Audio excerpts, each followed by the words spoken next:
Hey guys, another brew day slash night. So, just in the middle of cleaning, boiling some water.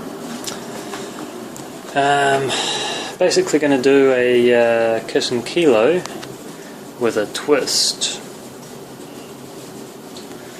I have from a discard pile at one of the hop farms. I've picked my own Motueka hops and I have dried them and froze them for about 2 or 3 days. So these babies are fresh as fresh. At the time of filming this, they haven't even started palletizing them, so the first sight of Motueka hops this season. I didn't do fresh hopping in this brew because I couldn't get onto the brew quick enough, so I thought, well, best thing is just to dry them, freeze them, and that way we've got a little bit of time to play with whilst the hops are still super fresh. So that's 100 grams there of dried Motueka hops, which I kind of vacuum packed myself. And here's the other bag of 100 grams of Motueka, identical. So, kit, kilo, hops. How should we do the hops? Well, my idea is to use the sieve that I've got there with this bowl, and I'm going to get some boiling water straight from the kettle. I'm going to pop probably about 50 grams at a time into the sieve, and just pour boiling hot water over it. Just a little bit, enough to sort of cover the hops, and just let that drain into that bowl. Discard that.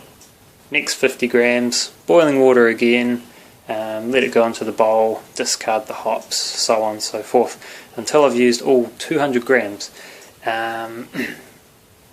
Bit of an experiment. I haven't really done that before, because they're whole leaf hops and I can't guarantee the sanitation of them, because I picked them with my own hands, gloves actually, and used random bags to store them, and the fact that they were drying outside.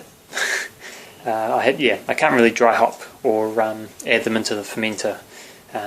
That's why I'm using boiling water, just to pour over them, to kind of give them a sort of steep or a pseudo steep, kind of emulating or going for like the likes of like a 5 to 0 minute boil, something like that. Something to just extract a little bit of flavour, and probably bugger all aroma, but flavour would be good, and all 200 grams should hopefully deliver at least some flavour.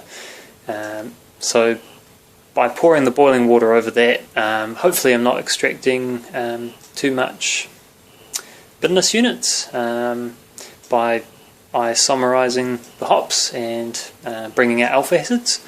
Hopefully we're just bringing out the more flavoursome volatile components or acids. So we'll see how that goes. That's the experiment. So yep, just going to warm these guys up and get them pretty liquidy, and then we'll be into it. Well, just about to get into it. Things are sanitizing, and I'm just making sure everything's a little bit of a stove accident there. Helps if you turn on the right stove. Right, on we go. Anyway, so I was looking at the packet here, using a Muntons Connoisseur range. What's it called? A Muntons Connoisseurs IPA Bitter. Comes at a whopping 10 to 20 IBUs. Oh, so interesting. First time I've seen anyone have this. 2-stage fermentation. This involves the use of a closed fermenter with a fitted airlock after the initial vigorous fermentation has taken place. So they're actually advocating that you ferment it for 2 days, apparently, and then transfer to a sterilised second fermenter. Don't know how you sterilise a fermenter. You can sanitise it. The second fermenter should have a tight fitted lid with airlock. Avoid disturbing any yeast sediment in the original fermenter while transferring the beer. So look at that. So they're advocating transfer to secondary. First canker I've ever seen that recommends that, ever. That's pretty cool. And they actually go on for reason. The main benefit of this practice is to ensure that your beer contains as few dead yeast cells as possible. Additionally, the beer can mature in the second fermenter with no risk of airborne contamination by bacteria. In some countries such as Aussie and NZ, all fermenters come fitted with an airlock as standard. Excellent practice, blah blah blah blah. So there you go. Anywho, that stuff's getting all liquidy and warm, and these guys aren't cold or frozen anymore, so that's good. That can come out, and I'll give that a swish, and then that's ready. Well, we're just hitting the tail end of it now. We're looking at about 33 degrees so far. I've already popped all our fermentables and things in there. Empty cans. Here's a big steaming pile of spent hops, which, to be honest, could probably get more out of them, but don't want to risk any infection or any crap like that, so cast them aside after first use. That one's ready to go, and I believe the jug has just boiled. Check out this trick. Hold down the on button. She boils up again, and we want it to get vigorous, and release. And here's some I sort of prepared earlier. So this is all I'm doing, is just pouring some boiling hot water. Sorry, looks like the camera stopped short that last segment. But basically I poured the boiling water onto it, got some nice yellow fluid in there. I guess that was all the sort of lupulin, pollen sort of mixed in with the boiling water. Looked really cool, kind of looked like pee. Yeah, I've topped it all up actually. I've gone and done it. Just went for 20 litres because I want it to be a bit stronger and well, stronger all round really. Maltier, hoppier, more alcohol, and less bottles that I have to bottle because this one's not going in the keg.